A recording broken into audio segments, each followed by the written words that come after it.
Esse é o canal Bíblia do Zero. Eu sou a Érica Oliveira, estamos aqui para mais um vídeo. Hoje, capítulo 6 do livro de Gênesis, ok? Um capítulo bem polêmico, mas a gente gosta, é de polêmica, né? Eu gosto de assunto para a gente pensar. Então, nesse capítulo aqui vai ter muita coisa interessante para a gente pensar. Eu resolvi ler esse capítulo na versão NVI, por causa das unidades de medida que vão aparecer aqui, né, a respeito da Arca de Noé, de tamanho e tudo mais. A versão antiga ia dar a unidade de medida em côvados, né, e a gente ia ter que fazer um cálculo para poder traduzir, né, em metros, em centímetros e tudo mais. E nessa versão NVI aqui já está a unidade de medida que nós usamos hoje, então eu achei mais prático fazer a leitura nessa versão aqui hoje, tá? Então, pegue sua Bíblia aí, abra em Gênesis 6 e vamos começar a leitura. Bora lá, versículo 1. Quando os homens começaram a multiplicar-se na terra e lhes nasceram filhas, mulheres, tá? Os filhos de Deus viram que as filhas dos homens eram bonitas e escolheram para si aquelas que lhes agradaram. Esse foi o versículo 2 que eu li.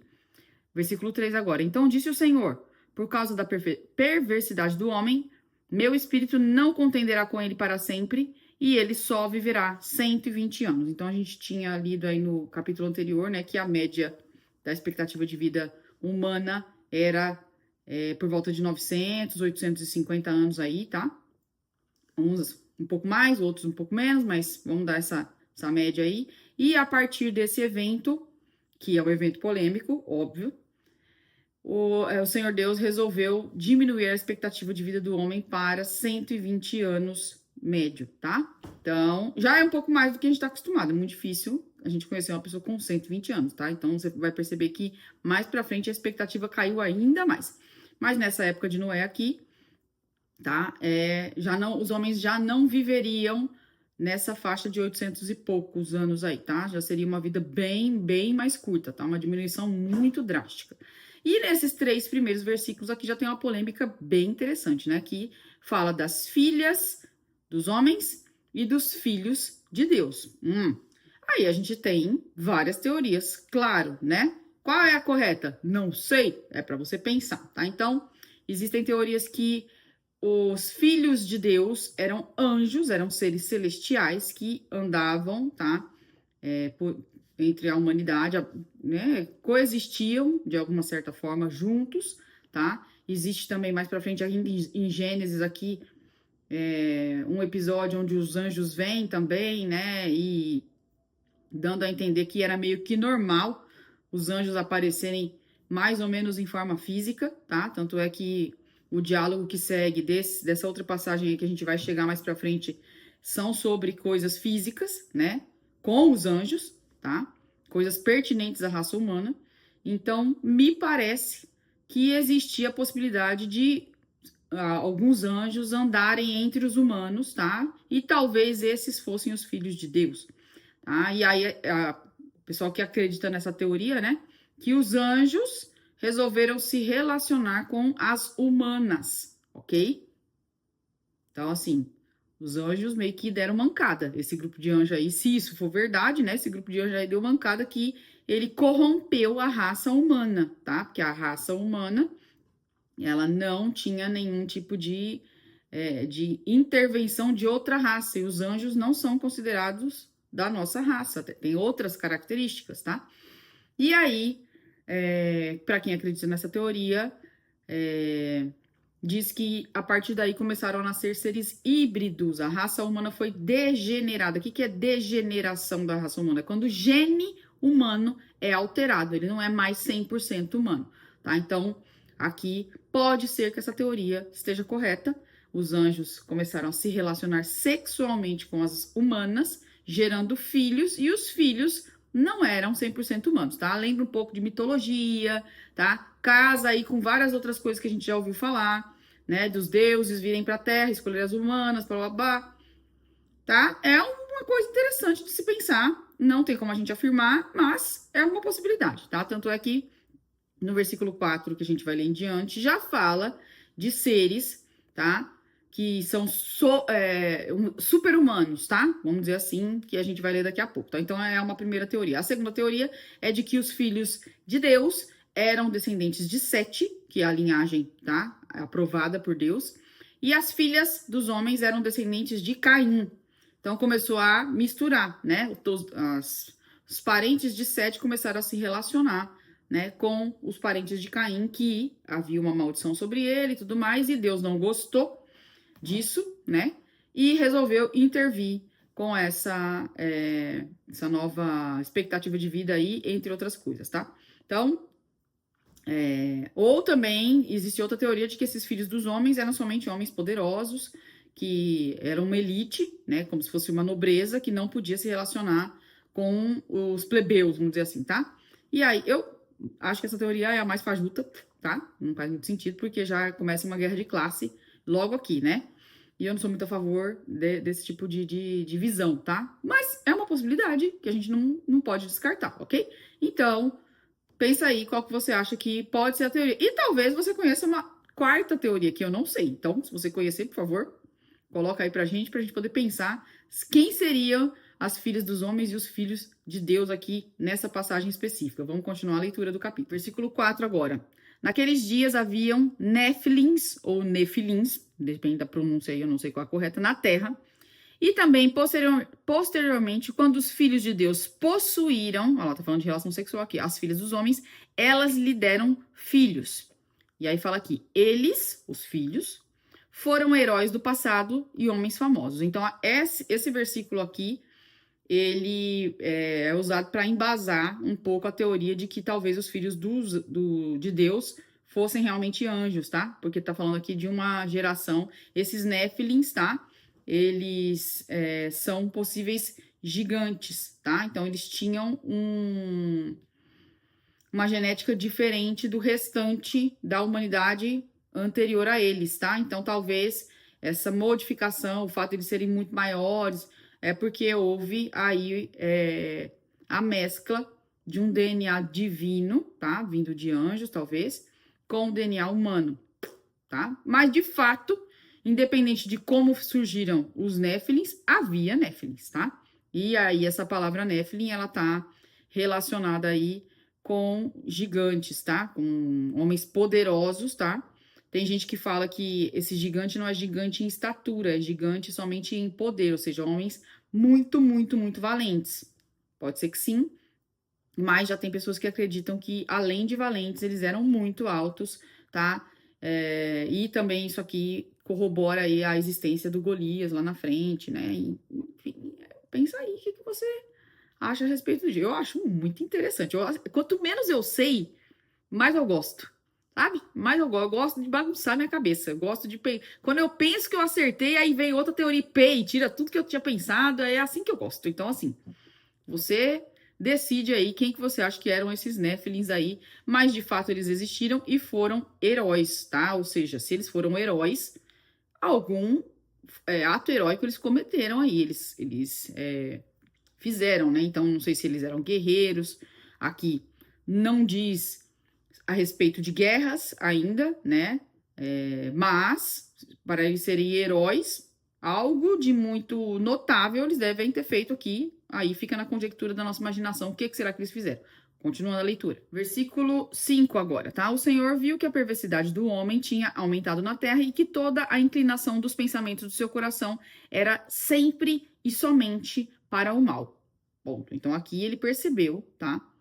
Que os homens dificilmente ou raramente ou quase nunca escolhiam fazer o bem. Sempre escolhiam fazer o mal. Então perderam o temor, tá? De certa forma, talvez eles não acreditassem que houvesse punição para os atos deles, ou que houvesse consequências, enfim, não sei. Só sei que aqui está dizendo que a inclinação dos pensamentos e dos atos era sempre e somente para o mal, ou seja, então era uma situação bem difícil, né? Eu imagino mais difícil do que o que a gente tem vivido nos dias de hoje, porque a gente ainda vê pessoas tentando, né,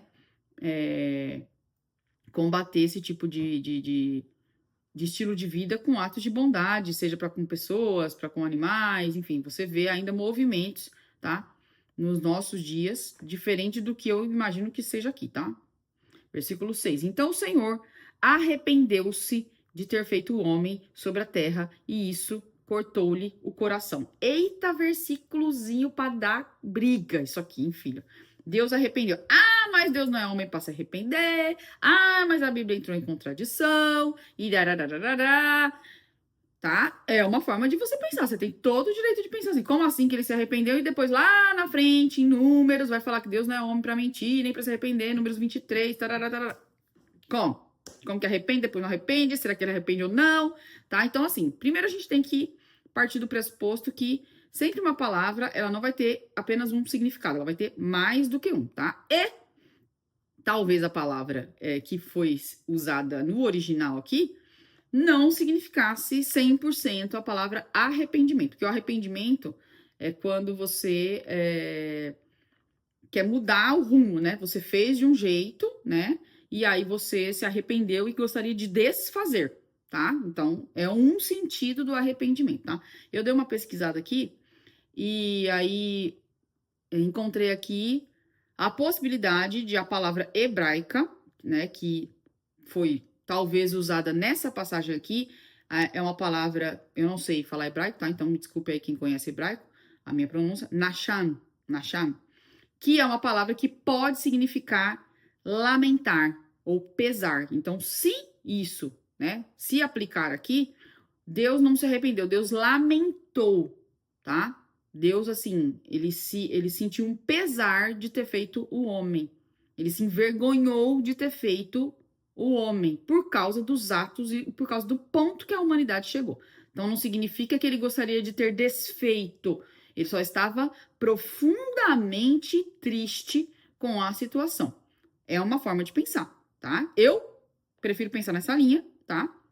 Porque dentro dessa linha cabe Números 23, que Deus não é homem para mentir e nem filho do homem para se arrepender, tá? Então, assim, não é um arrependimento onde ele gostaria de ter desfeito o que ele fez, não, tá? Ele estava sentindo um pesar, uma lamentação profunda pela situação que a humanidade chegou aqui nessa linha do tempo aqui onde a gente está aqui em Gênesis 6, tá? Então, é uma forma de pensar. Ou talvez você possa escolher que a Bíblia é contraditória e que, enfim, cada um tá livre para fazer a sua própria interpretação. Eu tô aqui para mostrar o que eu conheço são as cartas, né? Na mesa. Vamos apresentar as cartas na mesa. Quanto mais cartas você conhece, mais você tem a opção de escolher de forma consciente. Porque quando você conhece só uma versão, você só tem aquela para acreditar. Agora, você conhecendo outras versões, outras formas de pensar, sua mente se expande, tá? E você tem uma visão mais ampla e mais consciente daquilo que você vai escolher crer ou não, ok? Versículo 7 e 8, tá? Disse o Senhor: farei desaparecer da face da terra, o homem que criei, tá? Os homens, tá? Então, são duas categorias de homens aqui, tá? O homem que criei, os homens e também os grandes animais e os pequenos e as aves do céu. Então, assim, ele resolveu acabar com toda a criação. Por quê? Porque a criação ele fez para beneficiar o homem, tá? Então, ele não estava revoltado com os animais, nem com as aves, tal. Mas aquilo tudo ele criou para servir o homem. A gente falou sobre isso aí em Gênesis 2, se eu não me engano, tá? Então, tudo aquilo foi feito para servir ao homem. Já que o homem não estava correspondendo às expectativas, então ele ia falar assim, ó, vou tirar seus benefícios. É igual a gente faz com o filho. Ah, tá me desobedecendo? Vou tirar seus benefícios. Vou tirar seu videogame, vou tirar aí que você tá gostando. Corta, tá? Então, de uma certa forma que você vê ele falando mais ou menos nesse mesmo sentido aí. Eu vou dar um fim aí, porque não tá dando certo, tá? Arrependo-me de tê-los feito. Mais uma vez aqui a palavra nacham, tá? E aí pode ser eu me entristeci, eu estou lamentando de ter feito isso, eu lamento, tá?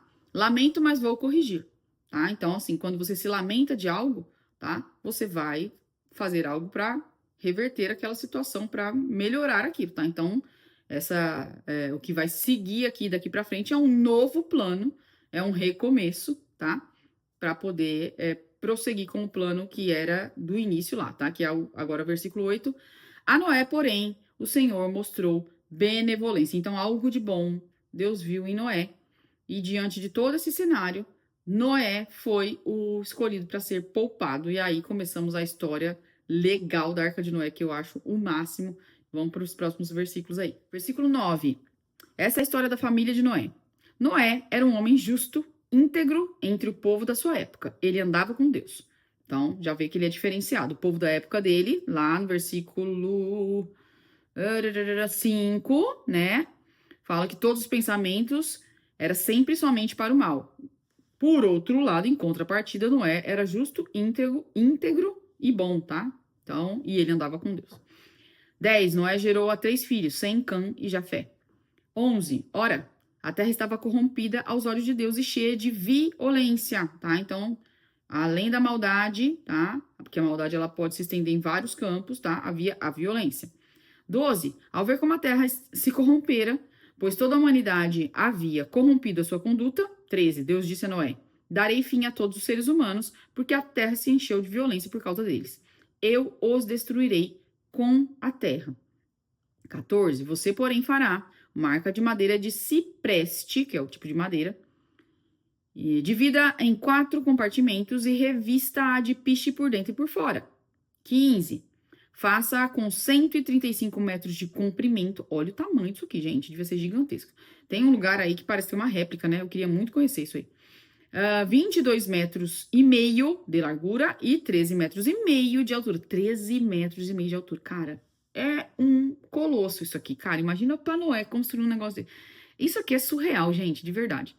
Bom, 16. Faça ali um teto com um vão de 45 centímetros entre o teto e o corpo da arca, para poder ventilar, né?